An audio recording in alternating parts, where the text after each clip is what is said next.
Le ministère de l'Environnement et du Développement durable a lancé ce matin, en collaboration avec le PERSGA, l'atelier national de consultation sur la mise à jour du plan Polmer, le plan d'urgence national de lutte contre les pollutions marines accidentelles. Cette rencontre s'inscrit dans une démarche proactive visant à renforcer les capacités du pays en matière de prévention et de réponse aux risques de pollution marine. Un enjeu crucial pour Djibouti, dans les eaux accueille chaque année plus de 25 000 navires du fait de sa position stratégique au carrefour des grandes routes maritimes mondiales. Face à cette intense activité maritime, le renforcement du plan Polmer est une nécessité afin d'assurer la sécurité environnementale du littoral djiboutien, préserver les écosystèmes marins et protéger les communautés côtières. Des experts nationaux, des représentants des autorités portuaires, des ONG et des partenaires techniques prennent part à ces consultations.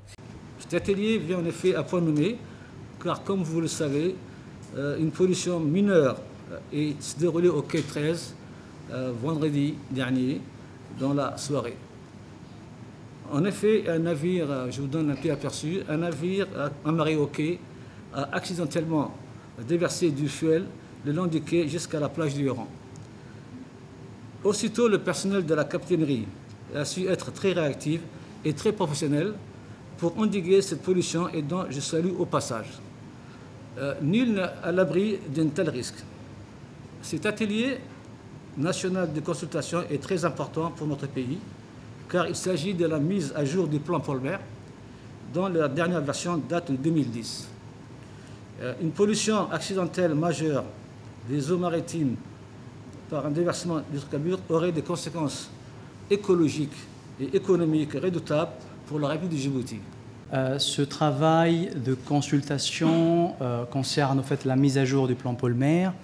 Et comme vous le savez, le plan Polmer d'intervention d'urgence, c'est un plan qui représente un outil important dans la prévention et la lutte de la pollution maritime due au déversement en mer des hydrocarbures et des substances nocives potentiellement dangereuses. Donc si je reviens un peu sur l'organisation régionale PERSGA que je représente, c'est une organisation intergouvernementale qui œuvre dans la conservation et la préservation de l'environnement marin de la mer Rouge et du golfe d'Aden. Donc elle regroupe 7 pays États côtiers de la mer Rouge et du golfe d'Aden et dont Djibouti en fait partie. Comme vous savez, Djibouti est situé sur un détroit de Bab el-Mandab qui est un carrefour important pour le transport maritime. Et à ce sens-là, le transport maritime qui est aussi le poumon économique de notre pays, c'est aussi un enjeu stratégique, mais à la fois aussi un risque majeur de pollution due à la fois aux navires qui naviguent dans ces eaux-là et aussi aux navires qui font escale au port de Djibouti. Donc ça, c'est très important à signaler. Et donc c'est important que ce plan Polmer reflète la réalité actuelle. Il est inutile de rappeler qu'une catastrophe maritime due au déversement d'hydrocarbures et aux substances nocives potentiellement dangereuses ont un impact fort négatif sur l'environnement marin et sur l'économie nationale.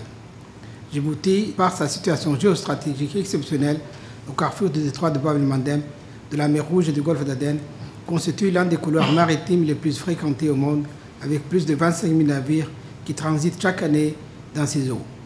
Ce rôle de hub portuaire et logistique essentiel pour le commerce international et pour l'économie de notre pays représente une opportunité majeure, mais expose aussi notre environnement marin et côtier à des risques accrus de pollution accidentelle. Afin de répondre à cette menace liée à une pollution maritime éventuelle, notre pays avait élaboré dès 1990 un plan Polmer mis à jour en 2010, puis amendé en 2012. Mais ce plan, faute d'adoption et de mise en œuvre effective, reste à ce jour non opérationnel. Aussi, l'accroissement des activités portuaires, marqué par la mise en service prochaine d'un nouveau terminal pétrolier de Medjok, venant s'ajouter aux infrastructures déjà existantes et éloignées les uns des autres, ainsi que l'apparition de nouvelles menaces liées aux activités de navires Rubimar, Eternity et Magic Sea, tous coulés récemment dans le sud de la mer Rouge, au large du Yémen et de l'Érythrée, sont autant d'éléments qui ont conduit le gouvernement djiboutien à renforcer sa capacité nationale pour faire face au déversement accidentel d'hydrocarbures. C'est pourquoi Djibouti s'engage aujourd'hui à procéder à la mise à jour et à la mise en vigueur rapide de son plan pôle-mer, devenu plus que jamais indispensable et stratégique pour la protection de notre environnement marin et côtier. Mesdames et Messieurs, le ministère de l'Environnement, avec la collaboration du ministère de l'Équipement et des Infrastructures et le soutien technique de l'Organisation régionale pour la conservation de l'environnement marin de la mer Rouge et du Golfe d'Aden, plus connu sous l'appellation de Persega, a entamé depuis 2009, puis relancé en 2012 et en 2022 le processus de mise en œuvre de ce plan pôle-mer. Aujourd'hui, le ministère de l'Environnement, en collaboration avec l'organisation régionale qu'on appelle Persega, a organisé un atelier de consultation pour la mise à jour du plan pôle-mer. Cet atelier vise à mettre à jour ce programme d'intervention en urgence. C'est un plan d'intervention d'urgence en cas où les pollutions arrivent en pleine mer. Donc, d'où la nécessité que ce plan doit être mis à jour et opérationnalisé. Et cet atelier va permettre par la même occasion de faire un mapping des différentes, comment dirais-je, des institutions qui interviennent en matière de pollution au niveau national. Non seulement le ministère de l'Environnement, mais aussi la direction des affaires maritimes. Ce plan va permettre au pays de lutter contre les pollutions marines